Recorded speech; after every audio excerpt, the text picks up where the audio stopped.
Aujourd'hui, c'est une vidéo presque sentimentale. Salut à tous, ici Reg, bienvenue dans cette nouvelle vidéo où j'ai envie de parler un peu de mes meilleures expériences en termes de séances de cinéma. Je dis que c'est une vidéo sentimentale parce qu'en fait j'associe la séance de cinéma à plein d'émotions différentes. Vous allez voir, il y a plein de catégories dans cette vidéo. Et il faut comprendre que c'est pas toujours forcément lié à la qualité du film. Il y a des films dans cette liste qui sont loin d'être très bons, qui sont juste dans cette liste parce que j'en ai un très bon souvenir pour plusieurs raisons, que ce soit la séance en soi, ce qui était lié à la séance, dans ma vie, des choses comme ça. C'est pour ça qu'il y aura quelques éléments, on va dire, un peu privés, contrairement à d'habitude, parce qu'une séance de cinéma est aussi liée à l'émotion que vous ressentez sur le moment, quand vous voyez ce film. Et évidemment, ça inclut que les séances de cinéma. Les séances streaming ou à la maison, ça compte pas. Et c'est évidemment une expérience personnelle, vous n'allez peut-être pas avoir la même chose, donc c'est pour ça que je dis bien que je me concentre pas que sur la qualité du film, parce que c'est pas une liste de mes meilleurs films au cinéma. Et évidemment, il y aura ma séance préférée à la fin, et je vous incite à mettre vos séances préférées dans les commentaires, et oui, il y aura une vidéo pour les pires séances de ma vie. Ça viendra, j'imagine, dans la semaine ou la semaine prochaine. La première catégorie, une catégorie que j'aurais pu remplir de plein de films, mais j'en ai choisi trois assez différents. C'est la catégorie la surprise. Parfois, vous allez au cinéma en vous attendant à détester un film. C'est pas bien parce qu'il faut rarement avoir des préjugés sur les films comme ça, mais des fois, vous y allez et vous vous dites, je sais que ça sera de la merde, mais j'y vais quand même. Et c'était mon cas pour Alien Covenant. Alien Covenant, durant tout le film, j'étais en mode, mais au fait, ce film est bien. Et plus que ça, je me suis dit, mais au fait, ce film est très très bien. Et je suis sorti de la séance en me disant, est-ce que j'ai pas compris Prometheus? Puis j'ai revu Prometheus et je me suis toujours dit que c'est de la merde. Mais Alien Covenant, j'ai un peu peur de le revoir parce que je l'ai pas revu depuis la sortie en salle, parce que j'ai peur que ça gâche ce souvenir de ma séance où j'étais tellement à fond dans le film parce que je l'ai trouvé tellement bien et je m'attendais tellement à voir un film nul que ça reste l'une des séances les plus surprenantes de ma vie. Et c'était un peu pareil pour le film Kubo parce que je me suis dit ouais, film d'animation, pourquoi pas, ça peut être sympa. Et je suis sorti de ma séance en écoutant la bande son durant des semaines après quoi. J'étais tellement à fond durant ma séance, j'ai tellement adoré Kubo et l'armure magique, je n'en pouvais plus quoi. Parfois tu vas voir un film complètement aléatoire comme Kubo, tu sors de ta séance et t'as pris une grosse claque. Et c'était le cas pour moi et ça reste à ce jour l'un de mes films d'animation préférés. Je vous ai dit que je pourrais caser plein de films ici, mais j'en ai choisi quelques-uns de manière assez précise, comme Star Wars 8. Je m'attendais à voir un bon film avec le 8, mais je m'attendais pas à prendre une énorme claque comme ça. Et moi je le maintiens, c'est une claque positive. Mais ce qui était encore meilleur par la suite, par rapport à cette séance, c'est que j'ai de plus en plus un bon souvenir de cette séance, parce que j'avais tellement adoré le film, et en sortant du cinéma, j'ai vu tellement tout le monde détester le film, que ça m'a réconforté dans le fait que j'ai adoré ma séance et que j'ai adoré le film, et du coup ma séance est devenue meilleure par la suite. C'est après que j'ai encore plus adoré ma séance. Et du coup j'en ai un très bon souvenir parce que j'étais en extase devant tout le film quoi. J'exagère un petit peu avec le mot extase, mais j'avais adoré. Bref, ça c'était un peu la catégorie surprise, mais la catégorie qui est intéressante pour nous je pense aujourd'hui, beaucoup, c'est la catégorie émotion. Il y a plein de films que je pourrais ranger là, c'est ces films, on en sort, on est vraiment presque changé, j'ai envie de vous dire. C'est vos La La Land, je sais très bien que lorsque je suis sorti de La La Land, je devais impérativement revoir le film, et j'étais d'un côté plein de mélancolie après avoir vu le film, et de l'autre côté extrêmement joyeux, et du coup j'avais adoré ma séance de La La Land, j'en ai un excellent souvenir, c'était la séance de MK2 Bibliothèque le soir, je suis sorti, on voyait presque les étoiles, on voit rien, c'était MK2, mais bon, vous avez compris l'histoire. C'est ces films-là qui font sortir plein d'émotions, c'est ce qui s'est passé aussi récemment avec Babylone. Babylone, ce qui m'a marqué, c'est la fin, avec le personnage principal qui regarde le film, qui se met littéralement à notre place, et à ce montage de film qui apparaît, j'ai trouvé brillant, et je me sentais comme lui, et il y avait un côté presque méta que j'ai adoré, et ça m'a vraiment fait ressentir des choses folles, et à la fin, tout le monde avait applaudi, ce qui est de plus en plus rare aujourd'hui au cinéma, et c'était fou, c'était une avant-première 3 jours avant la sortie, c'était une séance incroyable. Captain Fantastic, c'est un film qui m'a fait ressentir beaucoup d'émotions et qui est rapidement devenu l'un de mes préférés, mais ça m'a juste fait réfléchir au monde et à ma vie d'une manière un peu différente, qui m'a vraiment fait relativiser la vie, la mort, le succès dans la vie et plein de choses comme ça. Et c'est pas que le film a changé ma vie, mais c'est vrai que depuis que j'ai vu ce film, ma vie est plus relaxe. Je prends moins les choses au sérieux tout en me donnant à fond pour ce que je fais, mais j'arrive à un peu déconnecter et me dire que des choses peuvent attendre, qu'il y a des choses plus importantes dans la vie que ce qui est raconté dans le film et ce que moi je pense de la vie. Et du coup, ça m'a vraiment fait refléter sur ma vie et j'en suis ressorti, je pense, une meilleure personne. Et je pense souvent à ce film et j'adore vraiment tout ce qu'ils ont fait par rapport à ça et j'adore l'idée derrière. Premier contact, c'est une émotion assez particulière parce qu'il y a ce côté évidemment mélancolique que j'ai déjà cité, mais je suis sorti du film en ayant l'impression d'avoir vécu une vie entière, ce qui est littéralement le propos du film, un petit peu plus ou moins, et c'est fou que le film ait eu cet impact sur moi. Je suis vraiment sorti de la séance en me disant waouh, j'ai vécu une vie au fait. Et ça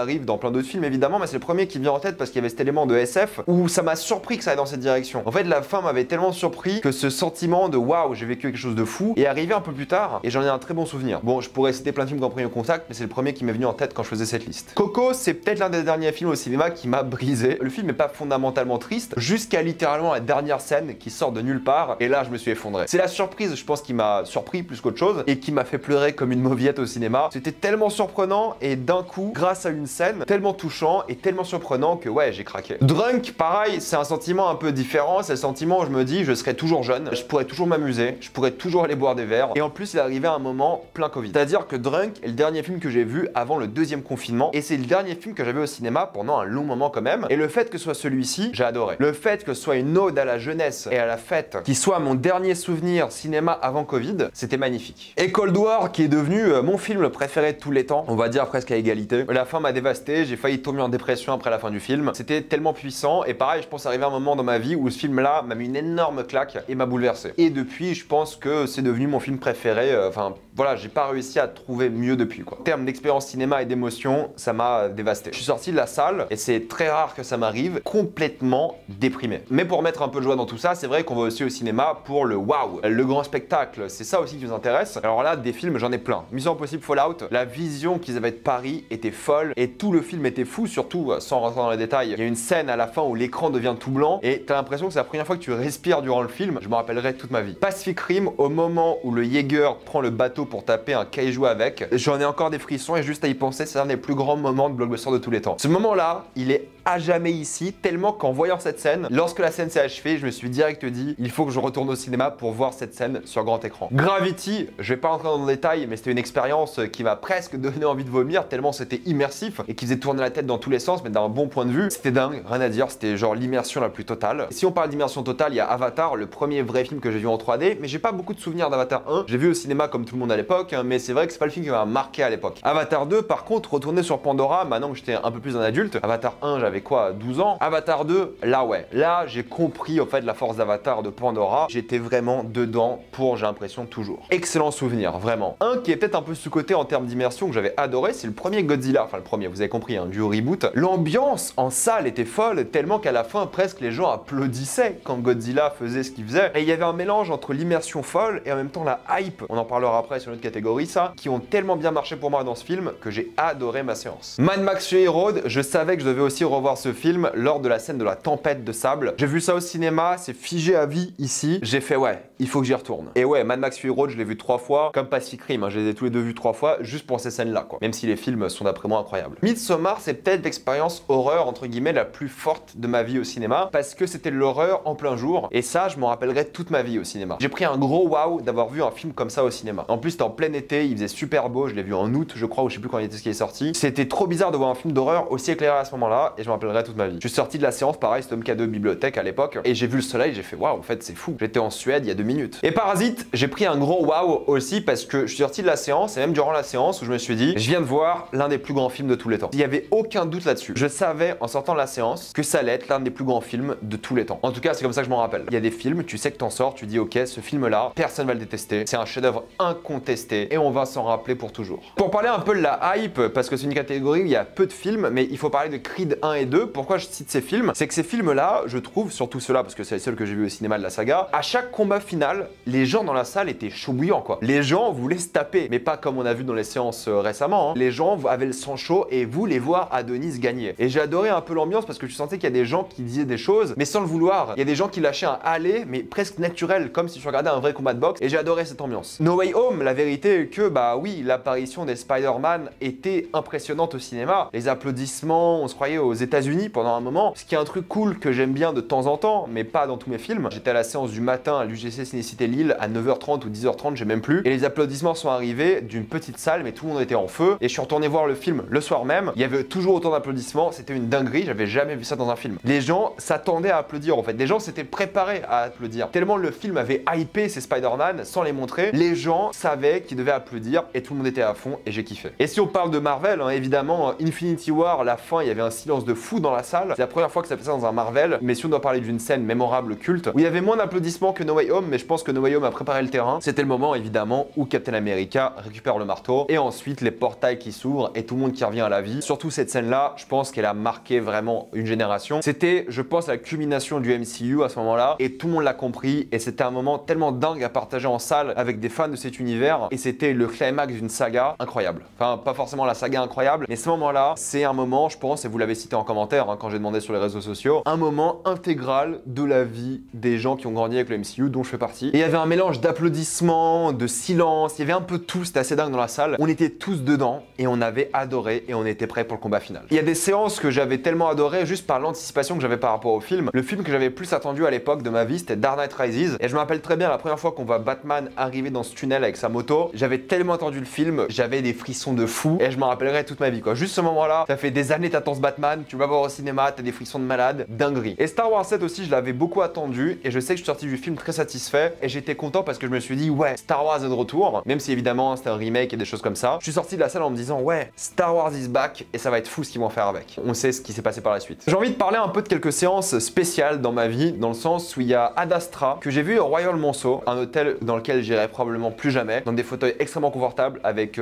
James Gray qui était là. Et juste pour les fauteuils et le film qui était très bien aussi, hein, et l'ambiance et le fait d'être rentré dans un hôtel où c'est 1000 € la nuit minimum, je m'en rappellerai toute ma vie. De Suicide Squad, j'étais souvent à l'époque invité à beaucoup de séances presse, mais elles sont toutes à Paris et pour moi ça vaut pas le coup d'aller à Paris pour faire ces séances. Mais lorsque je suis sur Paris, en même temps il y a une séance qui est dispo, j'accepte et j'y vais. C'était le cas pour The Suicide Squad. Et The Suicide Squad, il y a un mélange de film qui m'a surpris et en même temps c'est une avant-première presse que je ne fais quasiment jamais et c'est toujours cool d'être invité à ce genre de truc. Mais vu que j'habite pas à Paris, j'en fais pas quoi. Le marathon Seigneur des Anneaux, j'avais beaucoup aimé l'ambiance même si je commençais à m'endormir lors du deuxième film. C'était cool, c'était drôle, c'était un bon moment. T'avais l'impression qu'il y avait des chauffeurs de salle mais je pense que c'était surtout des fans. Est-ce qu'à la fin j'en pouvais plus, j'avais mal aux jambes et j'avais mal de partout? Oui, c'est vrai. On pouvait le mélanger avec la pire séance en même temps parce que oui, tu vois ce marathon Seigneur des Anneaux trop bien en Grand Rex, mais en même temps, à la fin t'as plus de jambes, t'es épuisé, t'as fait du 8h, t'es mort. Est-ce que ça vaut le coup une fois dans la vie? Mais je ne le referai plus jamais. Ceux-ci sont un peu spéciaux parce qu'il y en a deux. Il y a le film Sotsy et Sugarman. Pourquoi est-ce que je choisis ces films? C'est que ces films-là, c'est des films que j'ai vus avec le lycée ou le collège, je sais même plus. Et quand tu vas voir un film avec le lycée, tu te dis ça peut pas être bien. Et je sais qu'avec les deux films, surtout Sugarman qui est un chef-d'œuvre du documentaire, j'avais tellement pris une grosse claque que j'étais étonné que le lycée nous emmène voir un film aussi surprenant. Et Sotsy au fait était très cool aussi et c'est un film que je recommande qui est vraiment sympa. Pour parler un peu maintenant des séances, on va dire sentimentales, il y a ma séance de Spider-Man 3. Pourquoi est-ce que je dis c'est sentimental? Parce que je me rappelle pas vraiment du film, sauf d'un moment très précis, quand Venom attaque la caméra, et là je me suis chié dessus quand j'étais gosse. Pas littéralement, hein. Mais je me rappelle que c'est peut-être le premier jumpscare que j'ai vécu de ma vie au cinéma, et j'étais pas prêt. J'avais quoi, 10 ans quand le film est sorti? J'étais pas prêt. Deux séances qui sont liées à un événement. La première, c'est Irishman, que j'ai vu au cinéma parce que j'étais en Erasmus en Pologne. C'est incroyable de voir ce film en salle. Un film Netflix au cinéma, il y a qu'en France que c'est pas autorisé. C'était fou de voir ça en salle, et c'est un peu mélangé à The Lighthouse que j'avais vu au même moment, le même mois, je crois, ils sont sortis ces deux-là, et j'avais adoré ces films-là, mais ils sont plus liés à un souvenir, le souvenir d'avoir vécu en Pologne pendant un an, pendant mon Erasmus, dans le cinéma sur la grande place, qui était tellement mal isolé que si t'étais à côté de la fenêtre, t'entendais les activités sur la grande place, ça avait un petit peu gâché l'immersion de ma séance 1917. Et en plus de ça, les chaises, c'était genre des chaises, tout simplement, mais c'était un beau cinéma, qui était un vieux bâtiment historique et tout, donc c'était cool de voir ça, mais l'écran était pas très grand, c'était juste une bonne expérience, même si niveau confort c'était horrible, mais c'est juste un bon souvenir à moi, l'Erasmus. Et en même temps, dans cette salle-là, j'ai aussi vu Corpus Christi, et là ça faisait un peu plus parce que c'était une séance dans un lieu où je vivais à l'étranger pendant une année formidable qui était mon Erasmus. En plus de ça, c'était un film polonais sous-titré en anglais pour les touristes, trop bien. Et j'en ai un très bon souvenir parce qu'en plus de ça, le film est excellent et est devenu rapidement l'un de mes préférés. Très bon film. Et il y a une séance aussi qui est un peu particulière, c'est ma séance de Avengers premier du nom. Pourquoi? Non pas la séance en soi, mais c'est l'élan de motivation qui est venu par la suite. C'est que ça faisait un moment que je regardais le youtubeur américain Jeremy Jones, auquel j'ai tout piqué, hein, c'est la vérité. Et quand j'ai vu Avengers 1, je me suis dit, ouais, là je vais allumer ma caméra et je vais commencer à faire des vidéos. Ça fait 11 ans, ça fait 11 ans depuis